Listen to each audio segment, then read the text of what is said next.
Hey guys, this is CACMA Ashutosh Lata from Jaipur Rajasthan for you all. So guys स्वागत है एक बार फिर से आपका कहां पर, लाटा प्रोफेशनल एकेडमी के प्लेटफॉर्म पर, जहां पर कॉस्टिंग आसान है। तो दोस्तों लास्ट लेक्चर में मुझे बहुत अच्छे से याद है, आई डोंट नो आप लोगों को याद है कि नहीं है, मैंने आप लोगों के साथ टारगेट कॉस्टिंग के पूरे नोट्स एंड उनके कुछ क्वेश्चंस भी डिस्कस किए थे। एंड उनके कुछ क्वेश्चन जो डिस्कस मैंने किए थे वो थे question number 1, question number 2, question number 4। Question number 3 हमने स्किप कर दिया था। क्वेश्चन नंबर 3 को हमने कहा था कि वो हम मार्जिनल कॉस्टिंग का जब टॉपिक करेंगे तो उस मार्जिनल कॉस्टिंग के टॉपिक के अंदर हम उसको डिस्कस करेंगे। तो दैट मीन्स अब हमारे को कौन सा क्वेश्चन स्टार्ट करना है सर? Question number 5।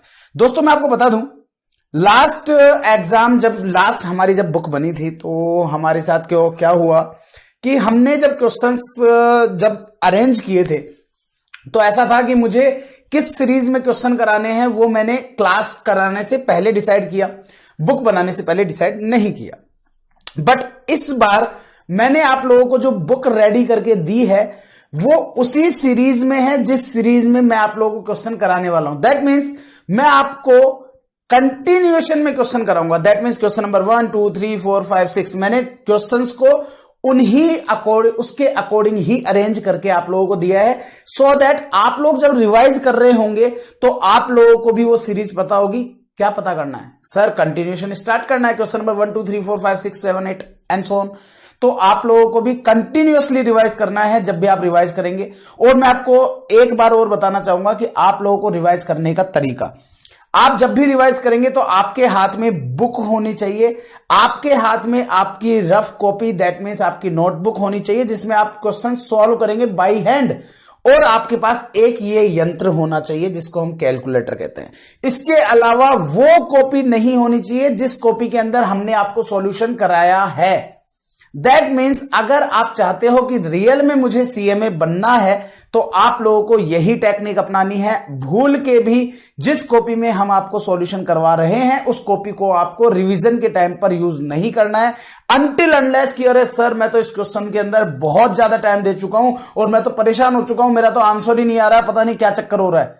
तो तभी उसी सिचुएशन के अंदर जाकर के आप ये काम करेंगे। अदरवाइज आप उस कॉपी को यूज करने से पहले ध्यान रखिएगा कि you are an loser. You are a loser अगर आप उस कॉपी को यूज कर रहे हो रिवाइज करते समय। तो आप लोगों को क्या करना है, हां आप जब just hand to hand revise कर रहे हो ना, जैसे अभी मैंने क्वेश्चन आपको कराया, कराते ही हैंड टू हैंड जब आप रिवाइज कर रहे हो दैट टाइम आप उस कॉपी को यूज कर सकते हो। बट उसके बाद वाले कितने ही रिवीजन हो आप उनको यूज नहीं करेंगे। ठीक है, तो चलिए गाइज अब हम लोग स्टार्ट करते हैं हमारा नेक्स्ट क्वेश्चन। तो आ जाइए दोस्तों, आप लोगों की ये रहा स्क्रीन पर क्वेश्चन नंबर 5। क्या कह रहा है क्वेश्चन नंबर 5? देखते हैं फटाफट से। Question number 5 newly inserted question है। सबसे पहले मैं आपको बता दूं, और ऑब्वियस सी बात है न्यूली इंसर्टेड क्वेश्चन है तो न्यू एसएम के अंदर ही होगा। इसका मतलब जब भी आपको मैं अगर नहीं बताऊं कि भैया न्यूली इंसर्टेड क्वेश्चन क्या होता है तो आप समझ जाइएगा। न्यूली इंसर्टेड क्वेश्चन का मतलब है वो सभी क्वेश्चन जो कि ओल्ड सिलेबस 2016 के इंस्टीट्यूट के मटेरियल में अवेलेबल नहीं थे, इंस्टीट्यूट ने इनको स्पेसिफिकली ऐड किया है न्यू सिलेबस के अंदर। ठीक है, क्या कह रहा है ध्यान से सुनिएगा। इस क्वेश्चन से आपको पता चलेगा कि क्वेश्चन में इतनी सारी रामायण दी जाती है लेकिन काम केवल इतनी सी आती है। कैसे? The operation cost of a product produced by ABC Limited, operation cost of product produce by ABC limited. जो एबीसी लिमिटेड है उसने जब प्रोडक्ट प्रोड्यूस किया वो उसकी ऑपरेशन कॉस्ट थी 53 rupees. Operation cost that means आप लोगों के पूरे प्रोडक्ट को बनाने में जितने भी ऑपरेटिंग कॉस्ट, सारी ऑपरेशन में जितनी भी कॉस्ट, जितने भी खर्चे लगे उन सभी खर्चों को मिलाकर के पता लगा कि पर्टिकुलर प्रोडक्ट जिसको बनाने में आपकी 53 रुपीज की कॉस्ट आएगी। Presently the company produces only 600 units per annum. Presently company जो है वो केवल 600 यूनिट बना रही है, 600 यूनिट्स बना रही है पूरे साल भर में, to sell at 55 rupees per unit. और सेल भी कितने में कर रही है? 55 में। अब मुझे एक चीज बताओ, 53 रुपीज का तो खर्चा लग जाता है, 55 में बेच रहा है बेचारा, क्या कमा रहा है? केवल 2 रुपीज ओनली फॉर 2 रुपीज। और पूरे साल भर में कितनी यूनिट प्रोड्यूस कर रहा है? 600। तो 2 रुपीज कमा रहा है 600 यूनिट्स पर, तो प्रेजेंट प्रॉफिट अगर मैं बात करूं तो कितना है? 1200। दोस्तों ये मैं आपको इसलिए बता रहा हूं क्योंकि ये भी एक क्वेश्चन का आंसर आपको करना है, ठीक है? तो आप लोगों को बड़ा आसानी से समझ में आ गया। 55 सेलिंग प्राइस, 53 ऑपरेटिंग कॉस्ट, तो आपका ऑपरेशन कॉस्ट हो गई 53 और आपकी सेलिंग प्राइस हो गई 55, तो 2 रुपीज का डिफरेंस जो है वो आपका प्रॉफिट है। 600 यूनिट्स पूरे साल भर में आप प्रोड्यूस कर रहे हो तो 1200, ठीक है? Sorry, due to hard competition in the market. और इतना सस्ते में क्यों बेच रहे हो? क्योंकि कंपटीशन मार्केट में बहुत है, तो आपको चाहे आपकी कॉस्ट 53 लग गई होगी, आप 55 से ज्यादा में नहीं बेच पा रहे। बट विद एग्जिस्टिंग फैसिलिटीज, जो भी आपके पास एग्जिस्टिंग फैसिलिटीज है, दैट मीन्स एग्जिस्टिंग फैसिलिटीज का मतलब क्या है? आपके पास कितनी कैपेसिटी है आपको प्रोड्यूस करने के लिए। तो production can be increased to 1000 units. Question ने यह कहा है कि अगर हम लोग, मैं आपको बता रहा हूं ना, क्वेश्चन अगर ढंग से पढ़ा है ना तो आंसर करने में टाइम लगेगा ही नहीं, इसीलिए कहता हूं क्वेश्चन को ढंग से पढ़ना। विद एग्जिस्टिंग फैसिलिटी, जो हमारे पास एग्जिस्टिंग फैसिलिटी है ना, उसके सहारे हम हमारा प्रोडक्शन को इंक्रीज कर सकते हैं। हम ये नहीं बोल रहे कि कर देंगे, कर सकते हैं। कहां तक? 1000 यूनिट्स तक। If additional production can be sold in the market, अगर जो एडिशनल हम बना रहे हैं, दैट मीन 600 हम ऑलरेडी बना रहे हैं, अगर हम मार्केट में सोल्ड आउट कर सकते हैं तो हमारी कैपेसिटी 1000 यूनिट तक तो बनाने की है। इसका मतलब क्या है? इसका मतलब यह है कि सर प्रोडक्शन की कैपेसिटी तो है, लेकिन हमारा मार्केट जनरेट नहीं हो पा रहा, कि मार्केट में हमारी 600 से ज्यादा यूनिट नहीं बिक पा रही, इस कारण से हम लोग 600 से ज्यादा का प्रोडक्शन नहीं कर रहे हैं। The company accordingly introduced target costing on market research. और इस अकॉर्डिंग क्या किया? कंपनी ने मार्केट में रिसर्च किया और इंट्रोड्यूस कर दी टारगेट कॉस्टिंग। और टारगेट कॉस्टिंग से क्या हुआ? New design for the product and changes in the process so that cost are bought down substantially and market share can be increased. और उन्होंने क्या किया? टारगेट कॉस्टिंग इंप्लीमेंट करी। और टारगेट कॉस्टिंग क्या कहती है?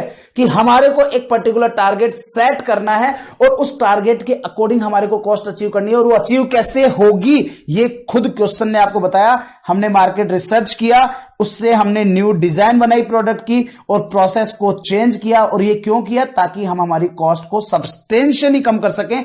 और ऑब्वियस सी बात है, जब आपकी टारगेट कॉस्ट कम आ जाएगी तो आपकी सेलिंग प्राइस भी आप कम करेंगे तो डेफिनेटली आपका market share can be increase. ध्यान रखिएगा, मार्केट साइज और मार्केट शेयर मैं लास्ट लेक्चर में आप लोगों को पूरा अच्छे से समझा चुका हूं। मार्केट शेयर क्या होता है, मार्केट साइज क्या होता है, तो उससे आपका मार्केट शेयर बढ़ेगा। दैट मीन्स मार्केट के अंदर अगर 100 इंसान है जो कि इस प्रोडक्ट को खरीदने वाले हैं, तो उन 100 में से अधिकतर लोग आपके यहां से खरीदेंगे। तो 100 में से सपोज से 60 लोग आपके यहां से खरीद रहे हैं, तो आपका मार्केट में शेयर है 60%। वापस समझा दिया, ठीक है?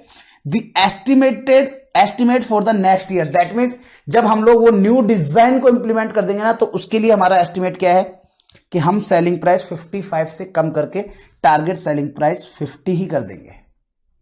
फिर टारगेट प्रॉफिट मार्जिन क्वेश्चन कहता है 10% on sale.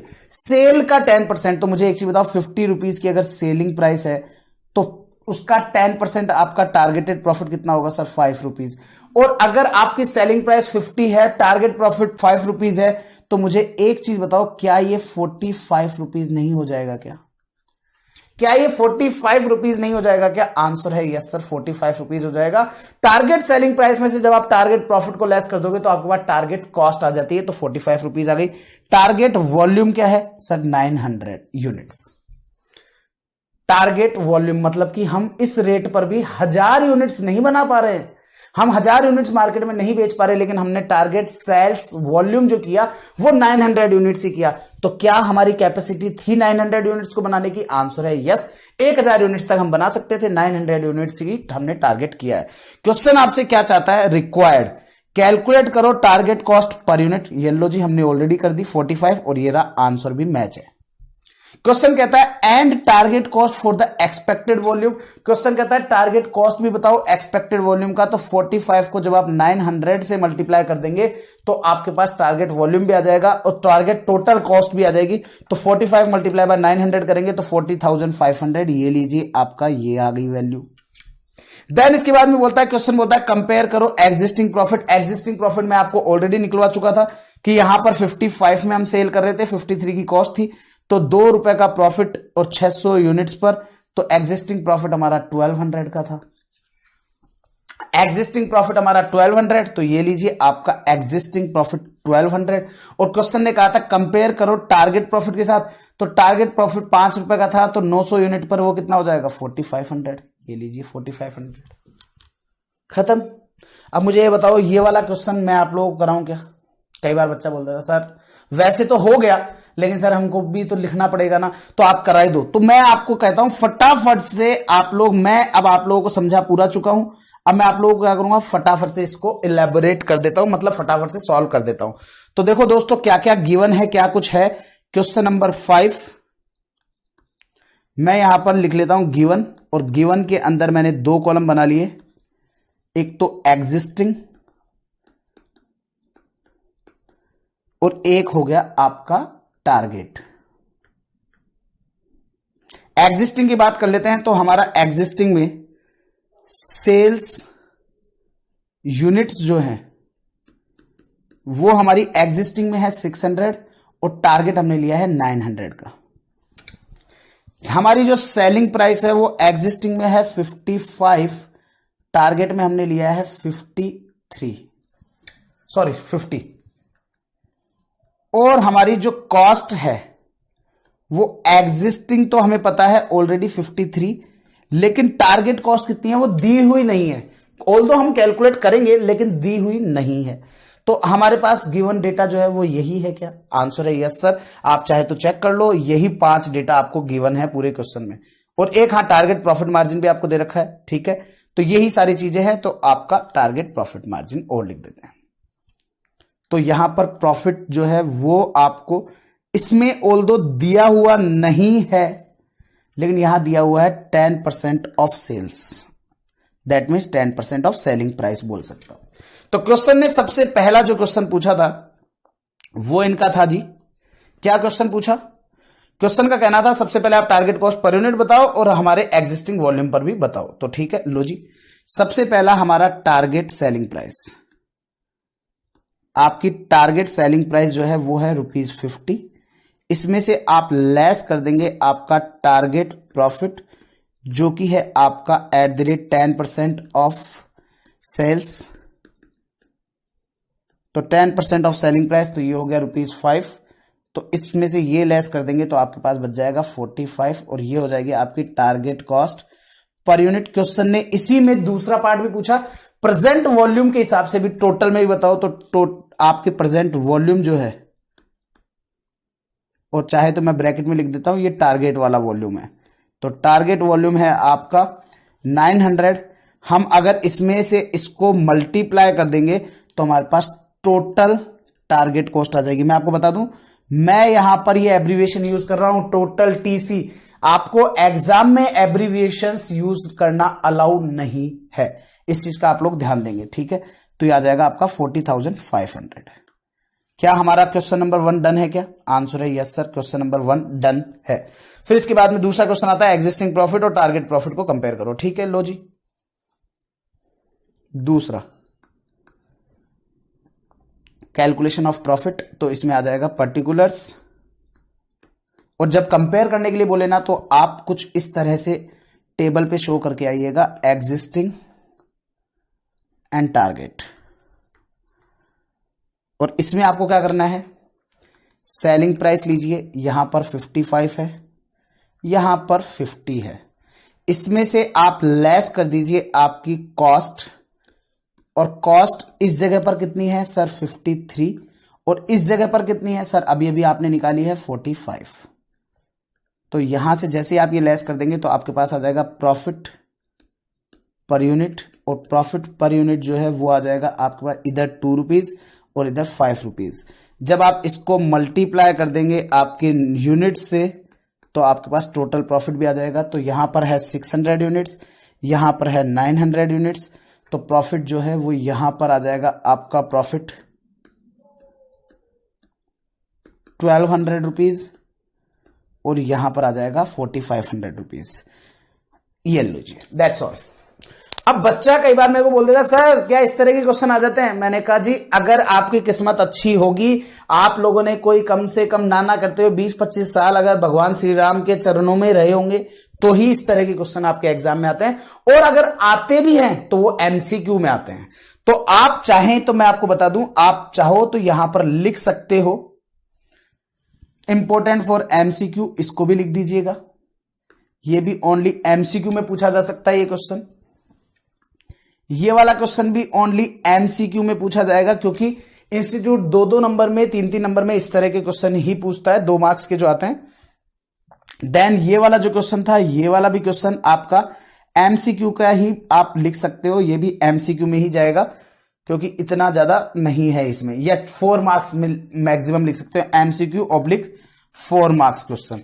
Then question number 5, ये अगेन आप लोगों का इसमें से कोई सा भी पार्ट, ऐसा नहीं है कि पूरा का पूरा आपको 2 मार्क्स में पूछ लेगा, कोई सा भी पार्ट पूछ लेगा। हो सकता है आपसे टारगेट कॉस्ट पूछ ले, हो सकता है आप लोगों से यहां पर टारगेट प्रॉफिट पूछ ले, कुछ भी पूछ सकता है, छोटा मोटा कुछ पूछ सकता है, ठीक है, दैट्स ऑल।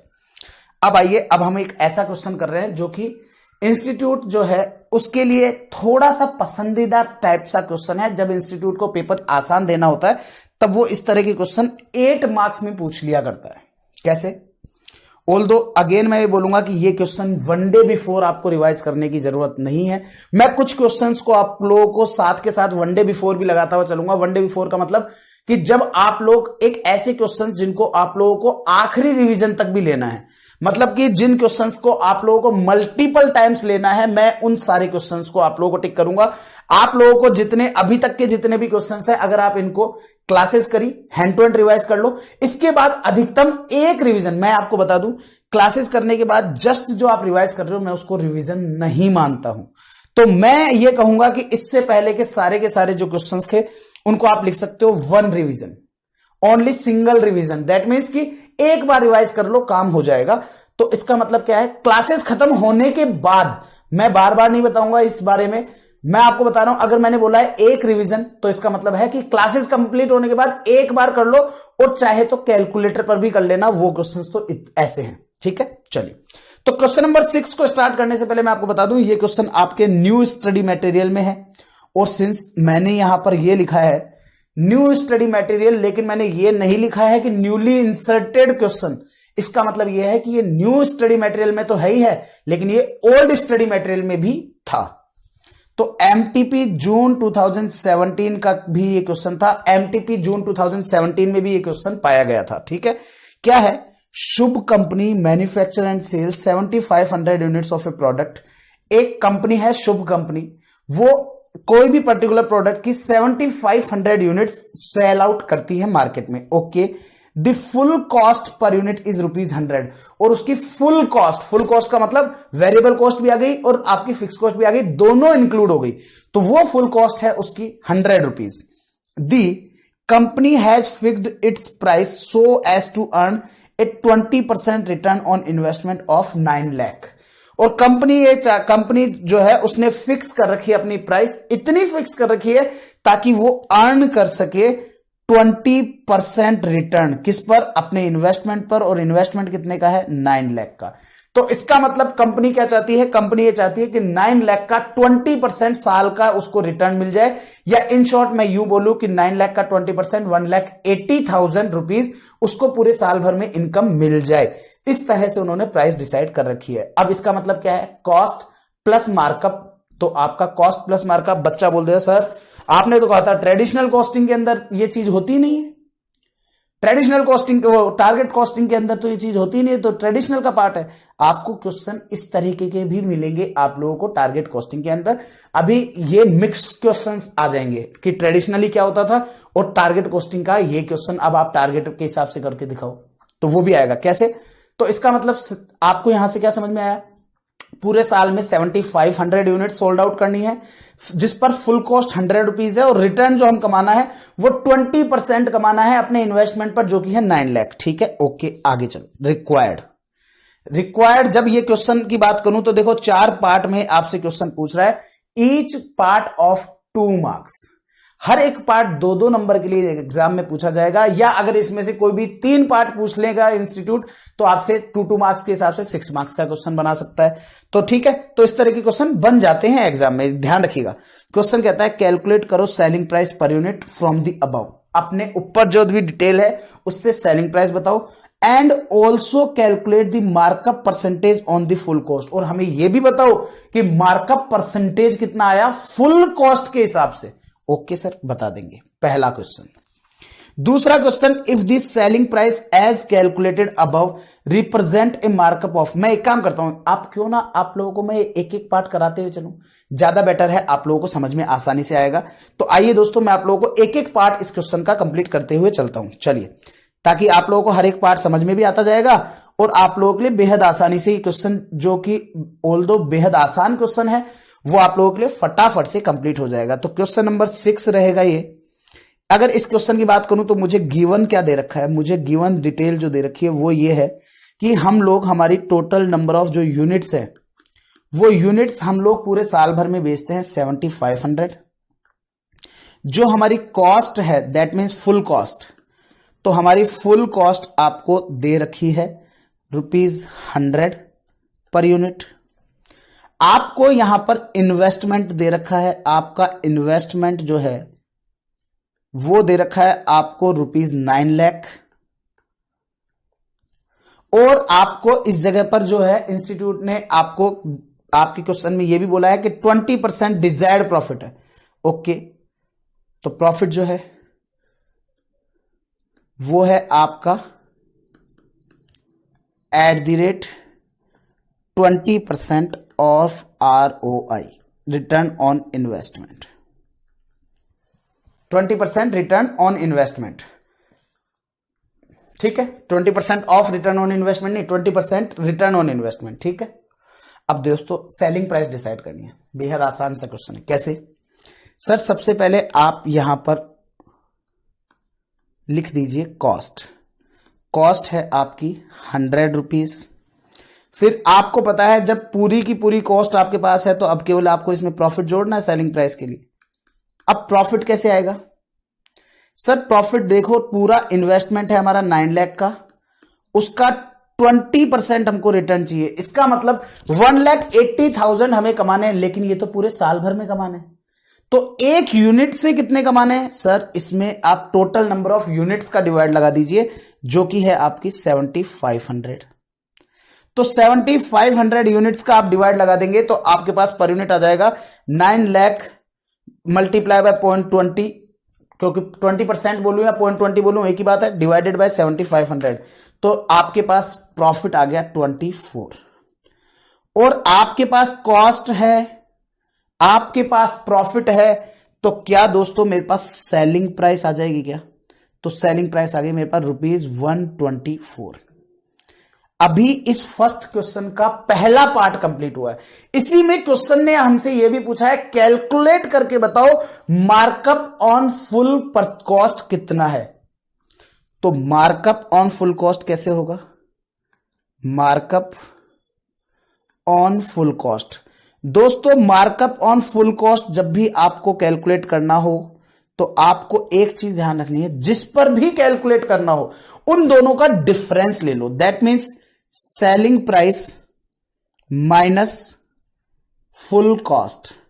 मैं ऐसा क्यों बोल रहा हूं? क्योंकि कल को अगर क्वेश्चन आपको, अब आप बोलोगे सर प्रॉफिट ले लो ना, तो केवल सीधा डायरेक्टली, मैं आपको बता रहा हूं कई बार क्वेश्चन आपसे बोल सकता है कैलकुलेट करो मार्कअप ऑन वेरिएबल कॉस्ट, तो आपको ध्यान रखना है सेलिंग प्राइस में से माइनस करेंगे वेरिएबल कॉस्ट, ना कि आप प्रॉफिट डिवाइडेड बाय वो करेंगे, ठीक है। तो selling price minus full cost divided by क्या करना है सर? जिसके ऊपर मार्कअप कैलकुलेट कर रहे हो उसको, तो डिवाइडेड बाय फुल कॉस्ट, और क्योंकि परसेंटेज में चाहिए इसलिए मल्टीप्लाई कर देंगे 100 से। ये लीजिए, तो कैसे सॉल्व हो जाएगा? तो आपका मार्कअप कितना आएगा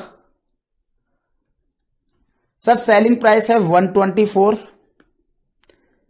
आपकी टोटल कॉस्ट है 100, तो बच जाएगा ऊपर 24, नीचे कॉस्ट है 100 मल्टीप्लाई बाय 100, तो सर ऐसा करने से आपके पास मार्कअप आ जाएगा और मार्कअप आएगा सर 24%। चेक करना रे बाबा, आया कि नहीं आया? यस सर, 124 एंड 24% आ गया। तो पहला पार्ट डन है। आइए नेक्स्ट पार्ट पर।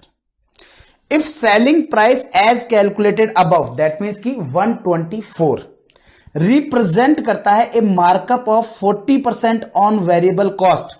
अगर ये 124 की जो आपने कैलकुलेट करी है सेलिंग प्राइस, ये रिप्रेजेंट करती है वेरिएबल कॉस्ट का 40% मार्कअप, तो कैलकुलेट करो वेरिएबल कॉस्ट पर यूनिट।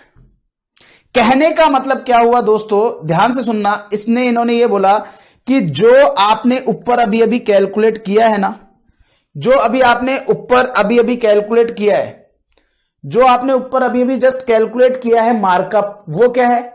वो आपका टोटल जो भी अभी आपने सेलिंग प्राइस कैलकुलेट करी है, वो आपको वेरिएबल कॉस्ट पर 40% मार्कअप को रिप्रेजेंट करती है। 40% मार्कअप को रिप्रेजेंट करती है। इसका मतलब क्या है? इसका मतलब यह है वेरिएबल कॉस्ट प्लस 40% उसका जोड़ा, तब जाकर के सेलिंग प्राइस आई। तो अगर ऐसा हुआ है तो आपका सेलिंग प्राइस क्या होगा वो बताओ। तो हम यहां पर क्या बोलेंगे? Let variable cost per unit be X. अगर वो एक्स होगा, अगर variable cost per unit X होगा, then markup will be, then markup will be 40% of x. Markup will be 40% of x. तो x का 40% मार्कअप होगा, तो उसे क्या हम ऐसा बोल सकते हैं? 0.40x। अगर वेरिएबल कॉस्ट आपकी x है तो मार्कअप कितना हो जाएगा? 0.4x। So selling price will be, तो सेलिंग प्राइस क्या होगी? सेलिंग प्राइस विल बी, दोनों को ऐड कर दोगे, वेरिएबल कॉस्ट प्लस मार्कअप, तो वो हो जाएगा 1.40x। आप ब्रैकेट में लिख देंगे वेरिएबल कॉस्ट प्लस मार्कअप, दोनों को आपने ऐड कर दिया तो आपका आ गया 1.4x। तो सेलिंग प्राइस आ गई। And we have calculated above, and we have calculated selling price as above rupees 124. So variable cost per unit will be calculated as under.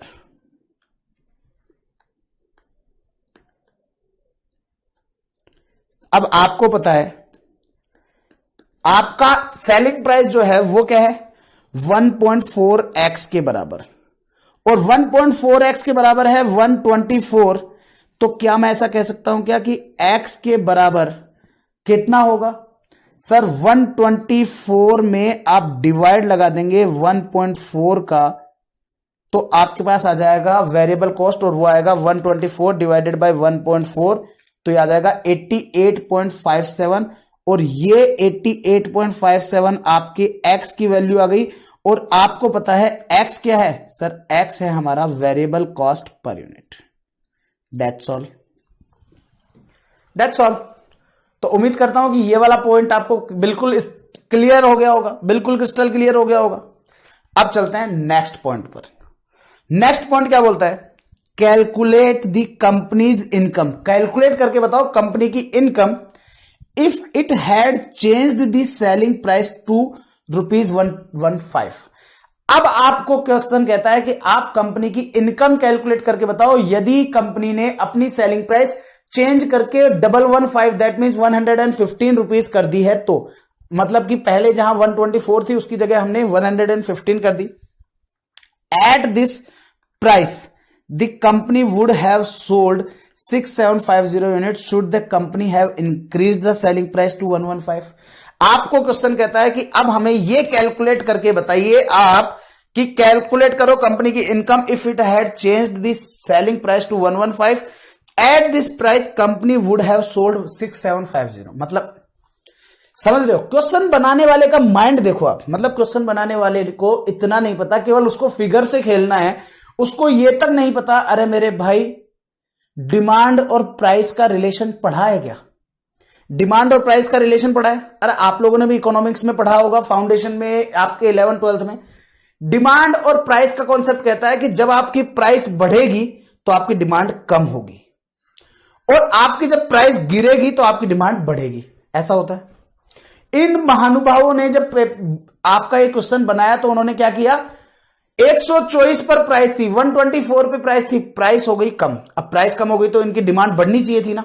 इन्होंने कहा प्राइस कम हुई तो डिमांड 7500 से भी कम होकर के 6750 ही रह गई। अब बताओ, मतलब प्राइस कम होने के बावजूद इन्होंने कहा यूनिट कम है। अब कई बच्चे मेरे को बोल देंगे सर हो सकता है इसकी डिमांड ही खत्म हो गई हो, इसकी हो सकता है कि सर ये वाला जो प्रोडक्ट है इसकी मार्केट में वैल्यू ही खत्म हो गई हो। तो उसकी सिचुएशन में फिर वी कैन से कि हाँ फिर ठीक है। तो हमें क्या, हमारे को तो क्वेश्चन दिया है ना, उसको सॉल्व करके देना है। अब मुझे एक चीज बताओ, यहां पर क्वेश्चन ने आपसे क्या पूछा, should the company have increase the selling price, क्या कंपनी को सेलिंग प्राइस इंक्रीज करनी चाहिए क्या? दोस्तों मैं आप लोगों को एक कॉन्सेप्ट बताना चाहूंगा कि जब क्वेश्चन आपसे ये डिसीजन मेकिंग कराए ना, should the company have increased the selling price, question जब भी आपसे ये पूछे ना कि आप हमें ये बताइए कि क्या कंपनी को अपनी ये प्राइस इंक्रीज करनी चाहिए क्या, इसका मतलब कंपनी चाहती है कि आप इवेल्युएट करो और आप डिसाइड करके हमें बताओ कि ऐसा कंपनी को कर देना चाहिए क्या। तो जब क्वेश्चन आपसे इस तरह की बात करेगा तो आप ध्यान रखिएगा, हमारा डिसीजन होगा रिलेवेंट कॉस्टिंग पर। आई नो वेरी वेल कि आप लोगों ने इंटर में भी पढ़ा होगा रिलेवेंट कॉस्टिंग, लेकिन मुझे पता है कि मैं आप लोगों को ये नहीं मानता कि आप लोगों ने कुछ पढ़ा है। तो रिलेवेंट कॉस्टिंग एक अप्रोच है जो भी हम आगे चल करके पढ़ेंगे। रिलेवेंट कॉस्टिंग ये कहती है कि अगर आपके दो प्रपोजल हैं, एक प्राइस कम करना, एक एग्जिस्टिंग प्राइस पर बेचना, दो प्रपोजल हैं, अगर इन दोनों प्रपोजल में कोई चीज कॉमन है, मतलब कि ये करोगे तो भी इतना रुपए लगेगा, ये करोगे तो भी इतना रुपए लगेगा, तो वो चीज क्या डिसीजन लेते समय क्या वो फैक्टर हमारे लिए यूजफुल होगा? आंसर है नो। एक एग्जांपल के सहारे समझाता हूं। लेट्स सपोज से मैं जयपुर हूं, मैंने ये प्लान किया कि यार मुझे जयपुर से दो जगह घूमने के माइंड में आया कि मैं जयपुर था और मुझे घूमने जाना था दो जगह। कैसे जाना था? दो जगह जाना था। मैंने सोचा कि यार मैं यहां से दिल्ली जाता हूं और फिर दिल्ली से मेरे पास दो ऑप्शन हैं, आइदर मैं दिल्ली से निकल जाऊं मनाली, या तो निकल जाऊं मनाली, या मैं दिल्ली से मैं प्लान कर रहा हूं कि मैं निकल जाऊं कश्मीर। ऑल्दो वैसे ऑलमोस्ट सेम रूट से निकल सकते हैं, बट मैं ये मानता हूं कि ये दोनों रूट बिल्कुल अलग अलग है, कि मैं मनाली चल जाऊं और मैं कश्मीर चल जाऊं, तो दोनों अलग अलग रूट से मुझे जाना है। मेरा क्वेश्चन आप लोगों से यह है, क्या मैं इन दोनों प्रपोजल के अंदर मुझे जयपुर से मनाली का रास्ता तय करना पड़ेगा क्या? जयपुर से दिल्ली का रास्ता तय करना पड़ेगा क्या? आंसर है यस सर। आप चाहे जयपुर से मनाली जाओ, चाहे आप जयपुर से कश्मीर जाओ, आपको जयपुर से दिल्ली तो जाना ही पड़ेगा। इसके अलावा और कोई तीसरा रास्ता है ही नहीं। अगर ऐसा है तो मुझे एक चीज बताओ, क्या मुझे अभी ये डिसीजन लेना? अब बच्चा कई बार बोलता है सर घर से सोच के तो जाओगे ना कहां जाना है। मैंने कहा बिल्कुल सोच के जाऊंगा, लेकिन मुझे एक चीज बताओ, अगर मेरे पास पैसा बहुत कम है, मैं चाहता हूं कि यार मेरा ट्रिप ना ट्रिप सस्ते में होगा ना वो मैं करके आऊंगा, जिस ट्रिप में मेरा पेट्रोल कम लगेगा वो ट्रिप मैं करके आऊंगा। तो मेरा क्वेश्चन ये है कि यहां पर अगर मैं डिसाइड कर रहा हूं तो सपोज से जयपुर से दिल्ली की जो डिस्टेंस है वो है 250 किलोमीटर्स, और दिल्ली से मनाली है सपोज से 500, और दिल्ली से कश्मीर है 600। मैं आप लोगों से पूछना चाहता हूं, क्या जयपुर से दिल्ली के कारण से कोई भी डिफरेंस पैदा होगा क्या, चाहे मैं मनाली जाऊं चाहे मैं कश्मीर जाऊं? मतलब कि क्या डिफरेंस जो मेरा अराइज हो रहा है क्या वो जयपुर से दिल्ली के कारण से होगा? नो सर, दोनों ही पार्ट में आपके लिए, चाहे आप मनाली जाओ चाहे आप कश्मीर जाओ, आपको जयपुर से दिल्ली तो जाना ही पड़ेगा।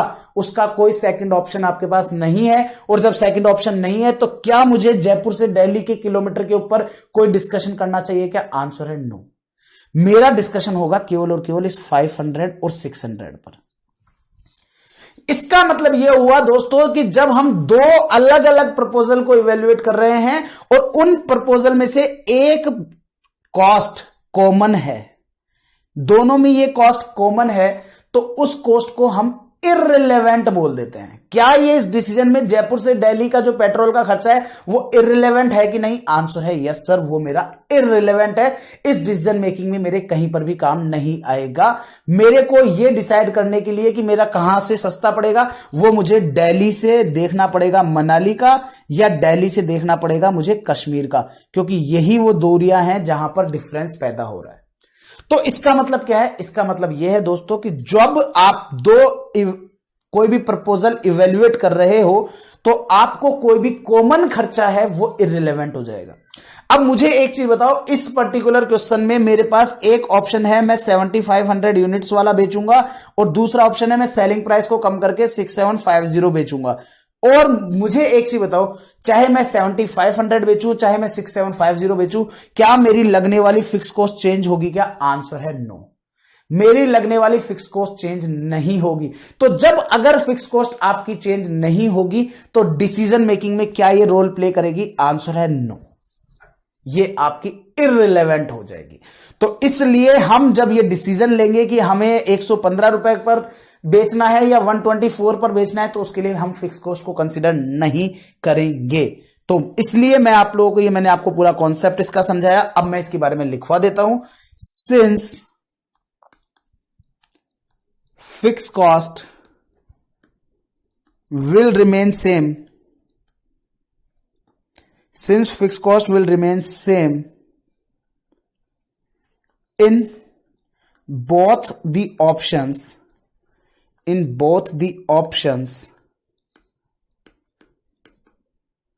so fixed cost will be irrelevant for decision making.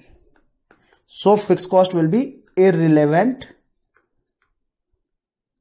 for decision making. Although ये वाला पार्ट मैं आप लोगों को डिसीजन मेकिंग में बहुत ही अच्छे से कराऊंगा। आप यू विल लव इट, मतलब आपको लगेगा कि नहीं यार सर, रियल में आपको उसी जगह लग जाएगा कि यार we have done the best decision ever to take the classes of Ashutosh Lata sir. तो यहां पर मैंने आपको क्या बोला कि सिंस फिक्स कॉस्ट जो है ना वो आपकी सेम रहेगी आपके दोनों केस में, तो उससे डिसीजन नहीं होगा। अब मुझे एक चीज बताओ, मुझे ये प्राइस 124 रखनी है या 115 रखनी है, इसका डिसीजन मैं किस पे लूंगा? सर देख लो ना सर, दोनों में से प्रॉफिट निकाल के देख लो, दोनों में से जहां पे भी प्रॉफिट आएगा वहां ठीक है, दोनों में से जहां पे भी प्रॉफिट ज्यादा है वहां ले लेना। अब मुझे एक चीज बताओ, इसका प्रॉफिट आया 1 लाख, इसका प्रॉफिट आया 1.5 लाख, दोनों जगह पर फिक्स कॉस्ट है 50,000।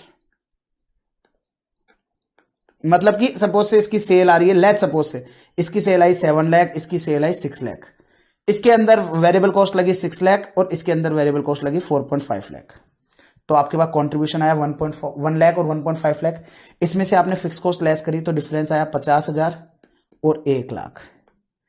मेरा कंसर्न आपसे यह है, मुझे एक चीज बताओ, कंट्रीब्यूशन जो है उनमें उनको देख करके आपको क्या लग रहा है? सर मैं इस वाले प्रपोजल पे जाऊंगा क्योंकि यहां पर 50,000 का कंट्रीब्यूशन एक्स्ट्रा आ रहा है। और प्रॉफिट को देख करके क्या लग रहा है? सर प्रॉफिट को देख करके भी यही लग रहा है कि मैं इसी प्रपोजल पे जाऊंगा क्योंकि 50,000 का प्रॉफिट एक्स्ट्रा आ रहा है। ऐसा क्यों?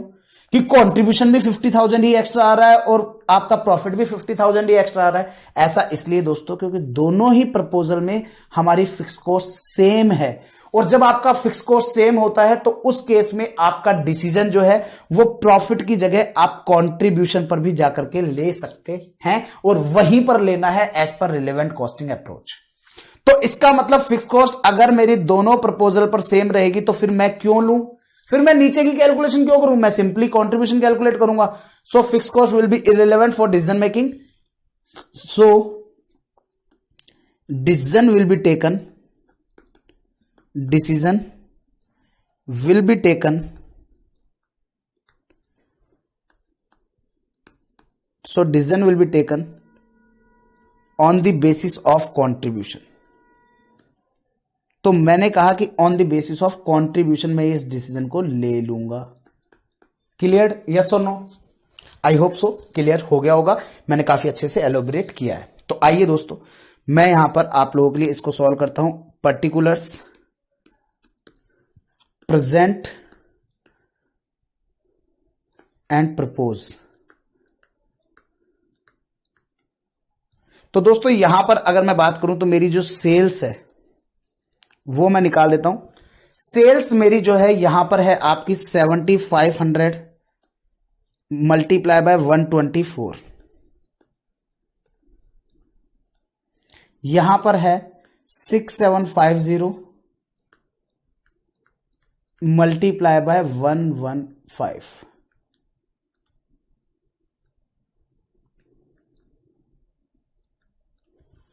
तो ये टोटल कितना आ जाएगा 7500 मल्टीप्लाई बाय 124, तो आ जाएगा 9,30,000। और इसकी बात कर लेता हूं तो ये आएगा 6750 मल्टीप्लाई बाय 115, तो आ जाएगा 776,250 776,250। सेल्स आ गई, यस सर आ गई। इसमें से माइनस कर देंगे आप वेरिएबल कॉस्ट। और वेरिएबल कॉस्ट कितनी आ रही है सर? वेरिएबल कॉस्ट अभी अभी हमने कैलकुलेट की है @88.57,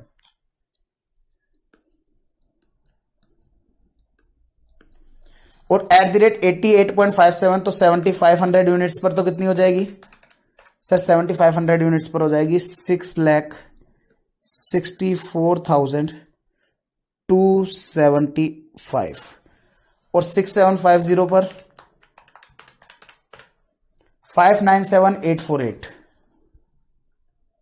597,848 हो गया। अब मुझे एक चीज बताओ, अगर मैं सेल्स में से वेरिएबल कॉस्ट लेस कर देता हूं तो मेरे पास कंट्रीब्यूशन आता है। ये मैंने आपको लास्ट लेक्चर में भी समझाया था, और इतना तो मैं एक्सपेक्ट कर सकता हूं कि आप लोग इंटर करके आए हैं तो ये चीज आपको ऑलरेडी भी पता होगी। तो एक बार कैलकुलेट कर लेते हैं।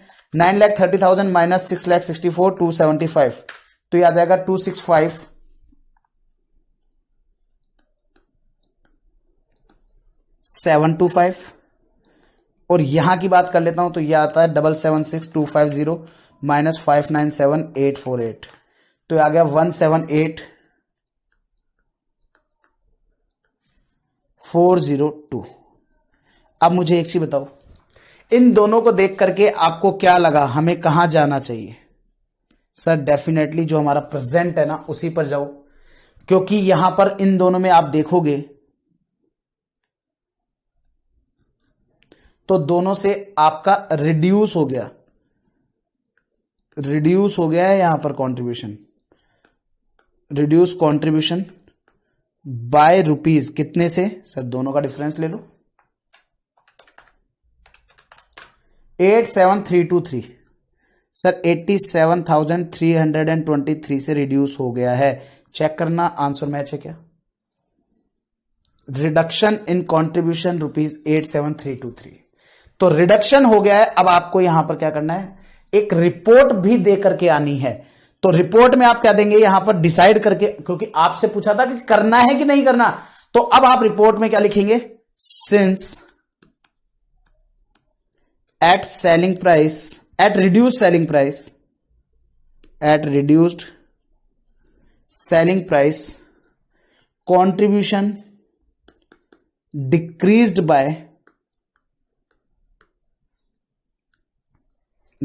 by रुपीज 87,323, रिड्यूस हो गया है बाय रुपीज 87,323 से, hence reduction is not advisable.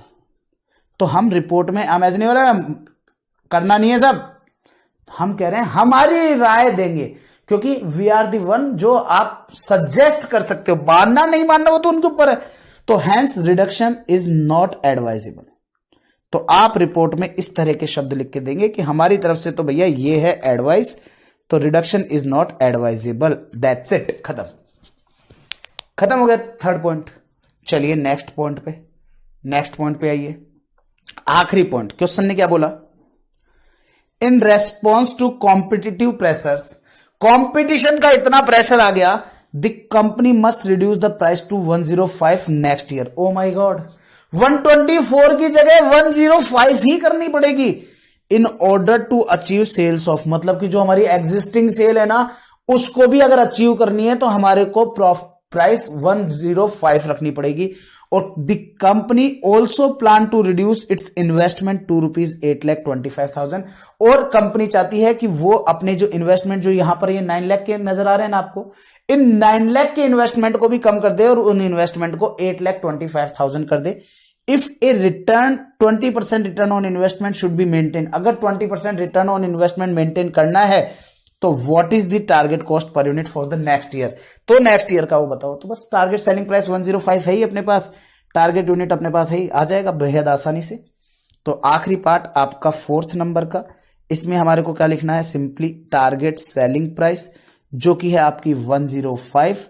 इसमें से अगर आप अपना टारगेट प्रॉफिट जो है वो लेस कर दोगे, टारगेट प्रॉफिट अगर आप अपना लेस कर दोगे तो आपके पास टारगेट कॉस्ट आ जाएगी। और टारगेट प्रॉफिट क्या है ये ध्यान रखिएगा, यहां पर आप लोगों का 8,25,000 का हो गया है इन्वेस्टमेंट, तो रिवाइज्ड इन्वेस्टमेंट लेना है, ये ध्यान रखिएगा। और इसको अगर आप 20% से मल्टीप्लाई कर देंगे तो पूरे साल भर का प्रॉफिट आ जाएगा। और अगर आप इसमें डिवाइड लगा देंगे 7,500 यूनिट से तो आपके पास आ जाएगा एक यूनिट पर क्या प्रॉफिट आपका टारगेट है। तो 8,25,000 का 20% और उसमें डिवाइड लगा देंगे 7,500 का तो आएगा 22 रुपीज टारगेट प्रॉफिट। और अगर आप इसमें से इसको लेस कर देते हैं तो आपके पास आ जाएगी target cost, and the target cost will be rupees, target cost will be rupees 83। That's all. और इसी के साथ ये छोटा सा क्वेश्चन आप लोगों का होता है समाप्त। सर क्या इतना टाइम लग जाएगा इन क्वेश्चन को सॉल्व करने में? इस क्वेश्चन को सॉल्व करने में आपको मैक्सिमम 10 मिनट का समय लगेगा, अधिकतम। मेरे को समय, आप मेरे समय से कंपेयर मत करना, और सर को तो इतना समय लगा तो हमको तो उससे भी ज्यादा लगेगा। नो, मुझे आप लोगों को पढ़ाना है, आप लोगों को हर एक चीज समझाते हुए चलनी है। आपको वहां पर किसी को नहीं समझानी, आप ऑलरेडी समझे हुए हो, आपको बस सीधा सॉल्व करके और वहां पर प्रेजेंट करके आना है। That's it. आपको 10 मिनट से भी कम का समय लगेगा, बिलीव कीजिएगा, ठीक है। तो इसी के साथ क्वेश्चन नंबर 6 भी होता है आपका डन। तो क्वेश्चन नंबर 5 हो गया डन, क्वेश्चन नंबर 6 हो गया डन। अभी भी हमारे पास पार्ट ए के लिए अगर मैं बात करूं तो मेरे पास कहीं ना कहीं 15 मिनट का समय शेष है, तो मैं एक क्वेश्चन ले सकता हूं। सेम क्वेश्चन नंबर जो 7 है ये आप लोगों के लिए होमवर्क रहेगा, क्योंकि ये question same as question number 6 है। तो क्वेश्चन नंबर 6 के जैसा ही क्वेश्चन है, तो ये आप लोगों के लिए होमवर्क रहेगा। इस क्वेश्चन नंबर 6 की भी वैल्यू मैं बता देता हूं। न्यू स्टडी मटेरियल में था, एसएम मतलब कि स्टडी मटेरियल, डब्ल्यूबी का मतलब है वर्कबुक, डब्ल्यूबी का मतलब है वर्कबुक। ये क्वेश्चन वर्कबुक में भी था। और एमटीपी की बात करें तो देखो आप, एमटी में इंस्टीट्यूट ने इसको दिसंबर 17 की एमटीपी में लिया, उसके जस्ट अगले अटेम्प्ट में जून 18 में भी लिया, उसके जस्ट अगले अटेम्प्ट में दिसंबर 18 में भी लिया, उसके जस्ट अगले अटेम्प्ट में इंस्टीट्यूट ने इसको जून 19 वाली एमटीपी में भी लिया। मतलब इंस्टीट्यूट का इतना पसंदीदा क्वेश्चन है। और आप देखोगे सेम एज इट इज वही आपको 15,000, बस उसको डबल कर दिया इन्होंने। जो हमारा 7,500 था उसको डबल कर दिया 15,000, जो फुल कॉस्ट हमारी 100 थी उसको डबल कर दी 200, जो हमारा इन्वेस्टमेंट 9 लाख था उसको डबल कर दिया 18 लाख। तो उससे आपका 20% रिटर्न निकालना है। वही क्वेश्चन आपसे कहता है सेलिंग प्राइस निकालो, परसेंटेज मार्कअप बताओ फुल कॉस्ट का, सेलिंग प्राइस कैलकुलेट करो, मार्कअप अगर 40% था वेरिएबल कॉस्ट का वो बताओ। आप ये बताओ कि सेलिंग प्राइस को अगर 230 कर दें, अभी कर रहे थे ना 115, 115 किया था ना, तो उसका जस्ट डबल 230 कर दें तो 6750 यूनिट्स किया था ना, उसका जस्ट डबल 13,500 यूनिट कर दिया।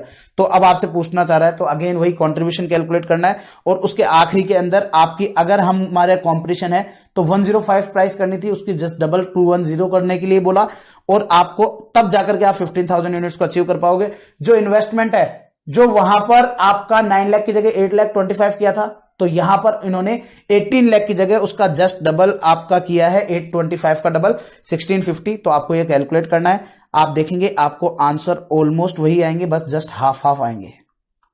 इतना सा ध्यान रखिएगा। ये रिवाइज कंट्रीब्यूशन वगैरह सारा सब कुछ आ गया है, तो आप लोगों के लिए होमवर्क है। ऑल्दो होमवर्क के क्वेश्चंस के जो आंसर हैं वो आप लोगों के बुक में आखिरी में जाकर के मैं आपको बता दूं, आखिरी में जैसे ही वो चैप्टर फिनिश होगा ना, तो आप लोगों को यहां पर सॉल्यूशन ऑफ होमवर्क क्वेश्चन नजर आएगा। और आप देखो इसका सॉल्यूशन जो है वो आप लोगों को ये रहा प्रेजेंट किया हुआ है, आपको बिल्कुल एज इट इज वही सारी चीजें मैंने आपको यहां पर प्रेजेंट करके दी हैं, हर एक चीज अच्छे से, तो बिल्कुल प्रॉपर्ली आपको प्रेजेंट करके दिया है। आप उसकी प्रेजेंटेशन देख सकते हो, लेकिन प्रेजेंटेशन आप लोगों को तभी देखनी है जब आप इस क्वेश्चन को खुद से कंप्लीट कर लेंगे इन कॉपी। आप इस क्वेश्चन को अपनी कॉपी में सॉल्व करेंगे, क्वेश्चन नंबर 7 को। तो क्वेश्चन नंबर 7 भी हमारा डन है। क्वेश्चन नंबर 7 आप लोगों को होमवर्क दे दिया है, तो क्वेश्चन नंबर 7 तक के सभी क्वेश्चन हमारे कंप्लीट हैं। अब 7 क्वेश्चन हमारे पेंडिंग है इस पूरे चैप्टर के लिए। तो आइए अब हम एक और क्वेश्चन अभी कर लेते हैं, ताकि हमारे 6 क्वेश्चन बचेंगे इस पार्ट में, और फिर अगले पार्ट के अंदर हम लोग कंप्लीट कर देंगे कम से कम 3-4 क्वेश्चन। तो इसका मतलब फिर अगला जो लेक्चर रहेगा उस लेक्चर के अंदर हम लोग इसके पार्ट ए में ही इस पूरे चैप्टर को फिनिश भी कर देंगे। आइए दोस्तों क्वेश्चन नंबर 8 पर क्या कह रहा है। क्वेश्चन नंबर 8 बेहद आसान सा क्वेश्चन है, मैं आपको बता दूं, ठीक है। Question number 8 new study material में भी है, वर्कबुक में भी है, आरटीपी जून 18, दिसंबर 18 और दिसंबर 19। इंस्टीट्यूट ने 3 ही आरटीपी डाल रखी है वेबसाइट पे, और उन तीनों के तीनों आरटीपी के अंदर यह क्वेश्चन अवेलेबल था। क्या कह रहा है, Keshav company has the capacity of production 80,000 units. Keshav limited करके एक कंपनी है जो कि 80,000 यूनिट्स बनाती है। कितनी यूनिट दोस्तों? 80,000 यूनिट्स। एंड मतलब कैपेसिटी है, ध्यान से सुनना, Keshav company has a capacity, बनाती नहीं है, बना नहीं रही, कैपेसिटी है 80,000 की, and presently sales 20,000 units at ₹100 each. क्या कहा है, ध्यान से सुनना इस क्वेश्चन को थोड़ा सा। इस क्वेश्चन के ऊपर मैं आपको बता दूं, इससे पहले वाले जो क्वेश्चन है वो सारे एक रिवीजन के हैं। इस क्वेश्चन को आप जरूर डाल देंगे 2-3 रिवीजन्स, मतलब कि ये क्वेश्चन आप कह सकते हो कि yes this question is good question. इस क्वेश्चन को आप चाहो तो आप लिख सकते हो मल्टीपल रिवीजन क्वेश्चन। इस क्वेश्चन को आप लिख लेंगे मल्टीपल रिवीजन क्वेश्चन है, ये बार बार आपको रिवाइज करना है, मतलब कि आपके आखिरी रिवीजन तक भी इस क्वेश्चन को आपको रिवाइज करना है। तो इसको मल्टीपल रिवीजन के अंदर डाल देना। मैं आपको बताऊं, जब आप मल्टीपल रिवीजन करोगे तो आखिरी वाला रिवीजन करते करते इस क्वेश्चन को देखते ही आपको लग जाएगा अरे ये आता है सर, कोई दिक्कत नहीं है, चलो आगे। तो फिर आप आगे बढ़ जाएंगे, कोई दिक्कत नहीं आएगी जब मल्टीपल टाइम आप कर चुके होंगे, ठीक है। तो इन्होंने क्या कहा, केशव लिमिटेड का कहना है कि हमारी कैपेसिटी 80,000 यूनिट्स बनाने की है, कैपेसिटी है, लेकिन फिर भी हम लोग उस कैपेसिटी का केवल 25% ही यूज कर रहे हैं, ओनली 20,000 यूनिट्स ही हम बेच रहे हैं, लेकिन और सेलिंग प्राइस हमारी है ₹100। प्रीमियम प्राइस रख रखी है सर 100, लेकिन बेच रहे केवल 20 है। अरे भाई कैपेसिटी तो 80,000 की है, तो फिर क्या करें। तो हमारे को आशुतोष लाटा सर जैसे एक महान इंसान से हमारा वास्ता हुआ, और जब महान इंसान से हमारा वास्ता पड़ा तो उन्होंने हमें बताया कि demand is sensitive to selling price. जो डिमांड है ना वो आपकी सेंसिटिव होती है सेलिंग प्राइस के आधार पर, मतलब कि आप सेलिंग प्राइस में अगर चेंज करोगे तो डिमांड फट से चेंज हो जाएगी। तो कैसे, उन्होंने कहा कि देखो जी मैंने ऑब्जर्व किया, आशुतोष सर ने कहा मैनेजमेंट को कि मैंने ऑब्जर्व किया। क्या ऑब्जर्व किया आशुतोष सर? उन्होंने कहा it has been observed that for every reduction of 10 in selling price, अगर हम 10 रुपीज का सेलिंग प्राइस में रिडक्शन करेंगे, मतलब कि जहां 100 रुपीज की सेलिंग प्राइस है, अगर उसमें हम लोग 10 रुपीज का सेलिंग प्राइस रिडक्शन करेंगे तो demand will be double for every reduction, for every reduction. मैंने ये बार बार एवरी क्यों बोला, इसका मतलब मैंने 100 से 90 करा, 10 रुपीज कम हुई, तो मेरी डिमांड कितनी हो जाएगी, 20 की जगह डबल 40,000 हो जाएगी। लेकिन क्या अभी भी मेरी फुल कैपेसिटी अचीव हुई? नो। तो मैं क्या करूंगा, मेरी प्राइस को 90 से और 10 रुपीज कम करूंगा, तो प्राइस हो जाएगी मेरी कितनी, 80। अब प्राइस 80 हो गई, तो जस्ट उससे पहले कितनी हो गई थी हमारी डिमांड, 40,000। तो अब 40 का डबल हो जाएगा, तो अब अपनी डिमांड 80,000 हो जाएगी। क्या हम फुल कैपेसिटी पे आ जाएंगे? आंसर है यस।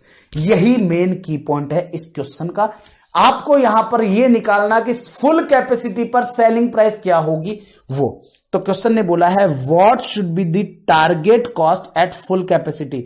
तो फुल कैपेसिटी पर टारगेट कॉस्ट क्या होगी? तो पहले तो हमारा काम रहेगा फुल कैपेसिटी के ऊपर टारगेट सेलिंग प्राइस निकालने का। टारगेट कॉस्ट तो बात की बात है। क्वेश्चन ने कहा if profit margin on sales is 25%। अगर सेल्स का 25% का प्रॉफिट मार्जिन रखना है तो टारगेट कॉस्ट क्या आएगा, ये आप हमें बताइए। तो आइए पहले हम इस पार्ट नंबर 1 को करेंगे। तो क्वेश्चन नंबर हमने किया अभी आप लोगों के साथ, क्वेश्चन नंबर 6 किया है। अब हम आपके साथ कर रहे हैं क्वेश्चन नंबर 8। 7 तो हमने आपको होमवर्क दे दिया है, तो आपके लिए क्वेश्चन नंबर 7 जो है वो तो हो गया होमवर्क, और मैं आप लोगों के साथ करा रहा हूं क्वेश्चन नंबर 8। तो क्वेश्चन नंबर 8 की अगर मैं बात करूं तो दोस्तों मुझे यहां पर पता है, मेरे पास यहां पर सेलिंग प्राइस है, मेरे पास यहां पर डिमांड है। ध्यान से सुनिएगा, अगर मेरी सेलिंग प्राइस 100 है तो मेरी डिमांड है 20,000 यूनिट्स की। क्वेश्चन का कहना है for every reduction of ₹10 in selling price.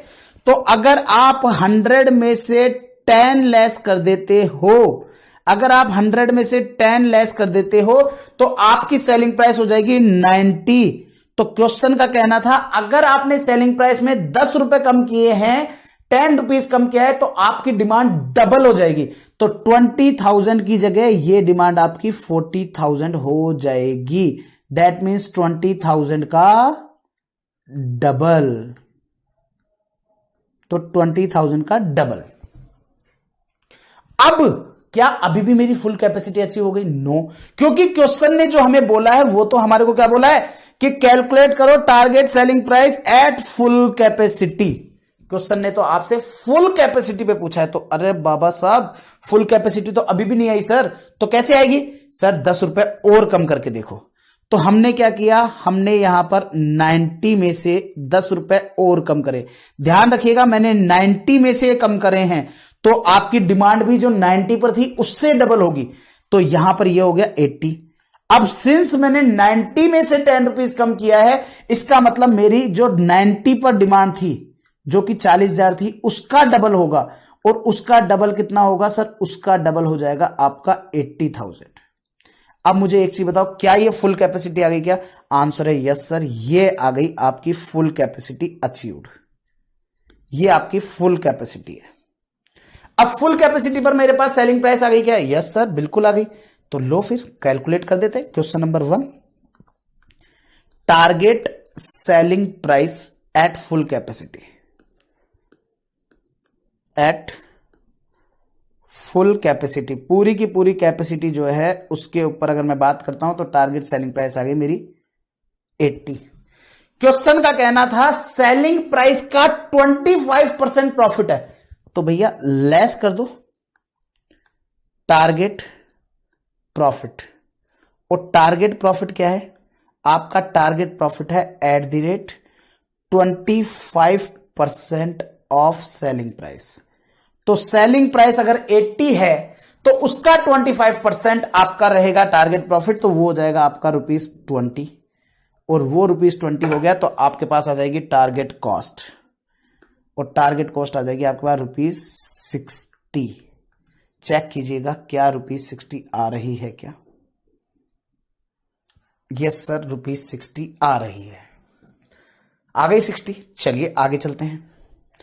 Question number 2, what should be the cost reduction scheme. ये वाला क्वेश्चन आप लोगों को कंफ्यूज भी करेगा। मैं आपको बता दूं, ये वाला क्वेश्चन आप लोगों को कंफ्यूज भी करेगा।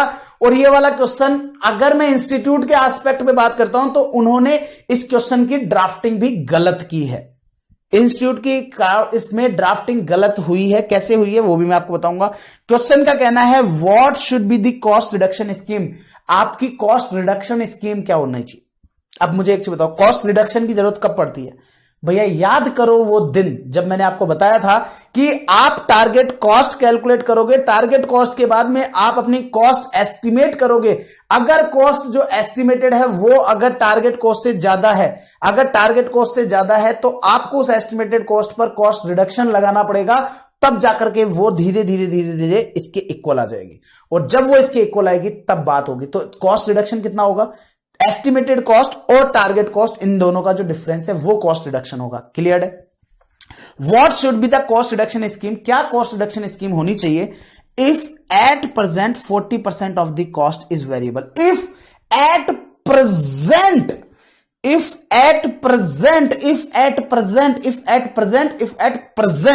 और प्रेजेंट की जो मेरी सेलिंग प्राइस है दोस्तों, वो प्रेजेंट की सेलिंग प्राइस मेरी क्या है, मेरी प्रेजेंट की सेलिंग प्राइस क्या है सर, आपकी प्रेजेंट की सेलिंग प्राइस 100 है। प्रेजेंट की सेलिंग प्राइस आपकी 100 है और क्वेश्चन ने कहा if at present 40% of cost, 40% of cost. अब समस्या, प्रेजेंट सेलिंग प्राइस तो हमारे पास है, प्रेजेंट की कॉस्ट तो हमको पता ही नहीं है। तो क्वेश्चन ने बोला with same percentage of profit. अगर वही सेम परसेंटेज ऑफ प्रॉफिट का मतलब हो गया ये वाला परसेंटेज ऑफ प्रॉफिट अगर आप मेंटेन करते हो तो क्वेश्चन ने बोला what should be the cost reduction scheme, आपकी कॉस्ट रिडक्शन स्कीम क्या होनी चाहिए। क्लियर है? चलिए आइए, अब मुझे एक चीज बताओ, सबसे पहले तो इसका पॉइंट नंबर 2, इसमें मैं सबसे पहले क्या लिखूंगा, प्रेजेंट सेलिंग प्राइस। मेरी प्रेजेंट सेलिंग प्राइस जो है वो है जी 100 रुपीज। क्या अगर मैं इसमें से मेरा प्रॉफिट लेस कर दूं तो क्या मेरे पास प्रेजेंट कॉस्ट आ जाएगी क्या? तो प्रॉफिट कितना है सर, सेलिंग प्राइस का 25%, क्योंकि क्वेश्चन ने कहा है with same percentage of profit, और सेम परसेंटेज ऑफ प्रॉफिट आपको पॉइंट नंबर 1 में दिया था 25%। बस 1 घंटे का समय हो चुका है, मुझे पता है। बस ये क्वेश्चन करते ही मैं आप लोगों का ये पार्ट कंप्लीट कर दूंगा। नेक्स्ट पार्ट आपको ब्रेक के बाद स्टार्ट करना है। तो 100 का 25%, तो इसका मतलब 25 रुपीज आपका हो जाएगा प्रॉफिट। और जैसे ही आप 25 का प्रॉफिट को लेस करेंगे तो आपके पास आ जाएगा टोटल कॉस्ट, और ये टोटल कॉस्ट है, मैं टारगेट कॉस्ट नहीं बोल रहा हूं, टोटल कॉस्ट। तो आपके पास टोटल कॉस्ट पर यूनिट आ जाएगा विच इज 75। और क्वेश्चन ने आपको यह बोला है, क्वेश्चन ने आपको यह बोला है कि आपकी जो टोटल कॉस्ट है, मतलब कि क्वेश्चन ने बोला है 40% of the cost is variable cost. अब मुझे एक चीज बताओ, अगर आपकी टोटल कॉस्ट है 75 तो वेरिएबल कॉस्ट कितनी होगी, at the rate 40% of total cost.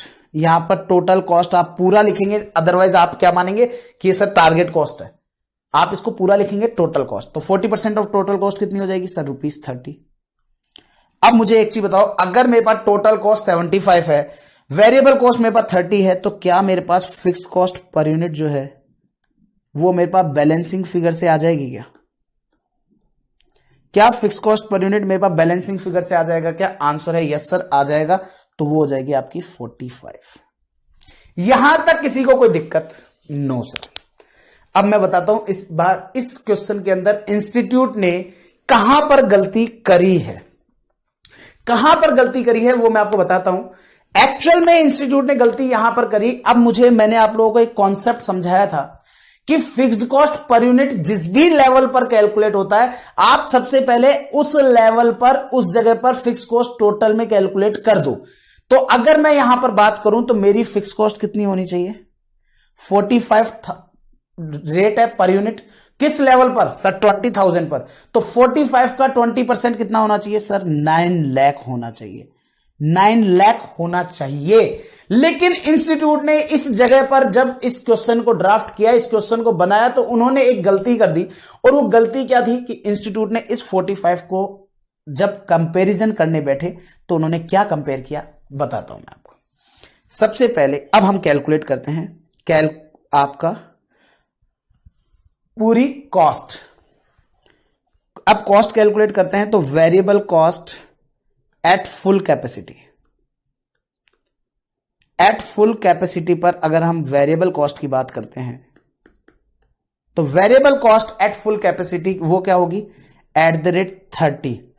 तो अगर एक यूनिट पर 30 रुपीज है तो 80,000 यूनिट्स पर कितना हो जाएगा सर, 24 लाख।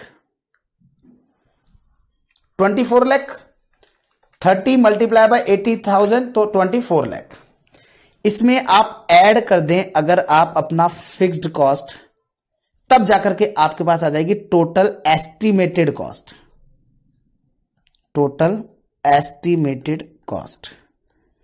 अब इंस्टीट्यूट ने यहां पर गलती क्या करी है वो मैं आपको बता देता हूं। इंस्टीट्यूट का यहां पर कहना है कि आपके 45 रुपीज जो है ना उसको हम लोग 80,000 पर कैलकुलेट करेंगे। 80,000 रुपीज 45। मुझे एक चीज यहां समझ में नहीं आ रही, अगर ये 80,000 है 45 पर, तो आपका फिक्स कॉस्ट आती है कितनी? 36 lakh. That means total estimated cost हो गई आपकी 60 लाख। अब मेरा कंसर्न यहां ये है, अगर इंस्टीट्यूट की फिक्स कॉस्ट 36 लाख है तो वो यूनिट के चेंज होने से चेंज होती है क्या? नो, नहीं होती। मैं आपको बता दूं, जब आप रिवाइज करोगे ना तो ये डाउट मेरे से पूछोगे, ये डाउट मेरे से पूछोगे आप। इसीलिए यहां पर ना इस जगह पर इंस्टीट्यूट आप मेरे से बाद में डाउट पूछोगे, उससे पहले यहां पर पहले ही लिख लो, इंस्टीट्यूट बाय मिस्टेक, या आप ये वाली बात क्वेश्चन के सॉल्यूशन में लिख लेना, institute by mistake taken fix cost at 80,000। आप पहले ही लिख लो, इंस्टीट्यूट ने बाय मिस्टेक इसको 80,000 पे लिया है। और मैं आपको बता दूं, अगर 80,000 पे लिया है, मैं इसको प्रूव भी कर देता हूं कि इंस्टीट्यूट गलत कैसे है। मुझे एक चीज बताओ, अगर फिक्स कॉस्ट आपका 36 लाख है, फिक्स कॉस्ट अगर आपका 36 लाख है, तो वो तो 20,000 यूनिट्स बेच रहा था तब भी 36 लाख ही रहेगा। वो तो तब भी 36 लाख रहेगा, क्योंकि यूनिट्स के चेंज होने से फिक्स कॉस्ट कभी भी चेंज नहीं होती है। तो यूनिट्स के चेंज होने से जब फिक्स कॉस्ट चेंज नहीं होती है तो 20,000 पर भी यही रहेगी। और उस टाइम पर वेरिएबल कॉस्ट कितनी होगी? सर उस टाइम पर वेरिएबल कॉस्ट आपकी रही होगी वही 30 रुपीज, जो आपको क्वेश्चन ने दिया है, ये रहा 30 रुपीज। तो 30 रुपीज के हिसाब से 20,000 यूनिट्स के ऊपर कितने होंगे? क्योंकि प्रेजेंटली हम 20,000 यूनिट्स बेच रहे हैं, तो प्रेजेंटली हम 20,000 यूनिट्स बेच रहे हैं, तो 30 की रेट से वो हो जाएगा 6 लाख। तो मेरी टोटल कॉस्ट प्रेजेंटली कितनी होगी? 42 लाख। और 42 लाख की कॉस्ट आ रही है कितनी यूनिट्स पर? सर 20,000 यूनिट्स पर। तो मुझे आपसे ये पूछना है, 42 लाख की कॉस्ट आ रही है 20,000 पर, तो इसका मतलब मेरी कॉस्ट क्या है? 210 रुपए per unit, 210 rupees per unit. और तब की मैं बेच कितने में रहा हूं? 100 रुपीज में। 100 रुपीज में मैं बेच रहा हूं और 210 की तो मेरी कॉस्ट ही आ रही है। अगर मैं 36 लाख को लेऊंगा तो इंस्टीट्यूट ने इस जगह पे गलती करी है, मैं आपको बता रहा हूं। बट हमें क्या करना है सर? मैंने कहा अगर आप लोगों के सेम क्वेश्चन आता है तो आपको भी एग्जाम के अंदर यही गलती करके आनी है। दूसरी तरफ से भी प्रूव कर देता हूं, क्योंकि अगर मैं इस चीज को भी प्रूव कर देता हूं कि ऐसा गलत क्यों करना है, क्योंकि अगर आपने इस चीज को 20,000 पर कैलकुलेट किया तो दोस्तों ये 36 लाख की जगह 9 लाख ही आएगा। और 9 लाख ही आएगा तो variable cost 24, fix cost 9 lakh, तो ये आएगा आपका 33 लाख। और 33 लाख की कॉस्ट आपके 80,000 यूनिट्स पर आएगी। 33 लाख की अगर कॉस्ट आपके 80,000 यूनिट्स पर आएगी तो पर यूनिट कॉस्ट होगी 41.25। ऐसा कैसे संभव है कि आपकी टारगेट कॉस्ट तो अभी हमने निकाली है यहां पर 60, टारगेट कॉस्ट तो आ रही है 60 और एस्टिमेटेड कॉस्ट हमारी आ रही है 41.25 ही। तो इसलिए इंस्टीट्यूट से ये क्वेश्चन बनाने में गलती हुई है। मैं उम्मीद करता हूं कि आप लोग इसके बारे में मेरे से डाउट नहीं पूछेंगे, चाहे आप लोग इसको स्टार मार्क कर करके सॉल्यूशन में लिख लीजिएगा। इंस्टीट्यूट की गलती है, इंस्टीट्यूट की गलती है। कैसे है ये भी मैंने आप लोगों को प्रूव करके दे दिया है, ठीक है। तो अब मेरे पास दोस्तों यहां पर आपके पास टोटल एस्टिमेटेड कॉस्ट आ गई है। अब मैं इसमें से सीधा मेरी माइनस कर दूंगा टोटल टारगेट कॉस्ट, जो कि है मेरी टोटल टारगेट कॉस्ट को लेस अगर मैंने कर दिया, जो कि है @60। तो अगर @60 है तो 80,000 यूनिट्स पर आ जाएगी 48 लाख। तो 60 लाख मेरी एस्टिमेटेड आ रही है, टारगेट मुझे पहुंचाना है 48 लाख पर। तो कॉस्ट रिडक्शन कितना करना होगा? तो cost reduction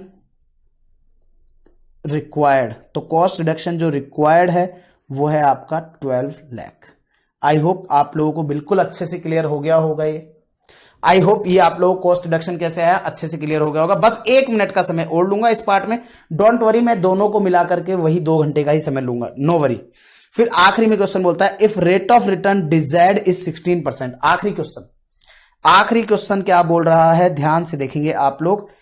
if rate of return desired is 16%, हम चाहते हैं कि हम 16 लाख रुपीस कमाएं, तो what will be the maximum investment at full capacity. हमारी फुल कैपेसिटी के ऊपर हमें यह बताइए कि हमारे को कितने रुपए का इन्वेस्टमेंट जरूरी है। मतलब कि अब की बार क्या हुआ है, आज तक ये होता था कि भैया आपको इन्वेस्टमेंट दिया जाता था, उससे प्रॉफिट निकलता था। अब की बार हमारे को प्रॉफिट दिया है, इन्वेस्टमेंट चेक करना चाहता है। अब मुझे एक चीज बताओ, यहां पर आपके पास ये जो क्वेश्चन है इसके अंदर आपके पास टारगेट प्रॉफिट आ रहा है ₹20 आ रहा है, तो ये आपका थर्ड पॉइंट, टारगेट प्रॉफिट कितना है @20, तो टोटल टारगेट कॉस्ट कितना हो जाएगा 20 का multiply for at full capacity,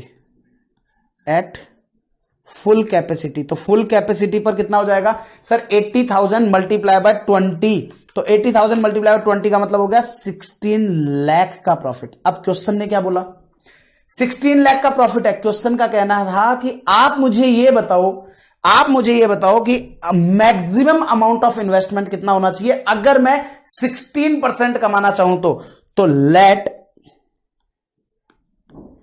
amount